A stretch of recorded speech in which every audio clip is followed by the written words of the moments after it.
15th of August 1947 is an important day in Indian history, a day of honor and pride of every Indian citizen.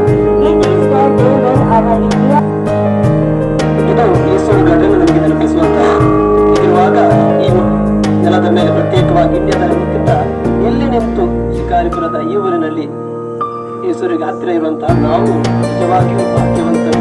ನಮ್ಮ ದೇಶದ ಈ ಧ್ವಜಕ್ಕೆ ವಂದನೆಗಳನ್ನು ಗೌರವವನ್ನು ಸಲ್ಲಿಸುವಾಗ ಪ್ರತ್ಯೇಕವಾಗಿ ಇಂದು 78ನೇ ವರ್ಷದ ಇಂಡಿಪೆಂಡೆನ್ಸ್ ಡೇ ಸ್ವಾತಂತ್ರ್ಯ ದಿನಾಚರಣೆಯನ್ನು ನಾವು ಆಚರಿಸುತ್ತಿರುವಂತಹ ಈ ಸಂದರ್ಭದಲ್ಲಿ ಈ ವರ್ಷದ ಧ್ಯೇಯ ವಿಕಸಿತ ಭಾರತ, ಡೆವಲಪ್ ಇಂಡಿಯಾ ಹೀಗಿರುವಾಗ ನಮ್ಮ ಜೀವನ ಅರಳಿದ ಭಾರತದಲ್ಲಿ ಬೆಳೆಯಬೇಕು ಮತ್ತು ನಮ್ಮ ಜೀವನದ ಮುಖಾಂತರ ನಮ್ಮ ದೇಶವನ್ನು, ನಮ್ಮ ಕುಟುಂಬವನ್ನು, ನಮ್ಮ ಊರನ್ನು ನಾವು ಬೆಳಗಿಸಲು ಶ್ರಮ ಪಡಬೇಕು.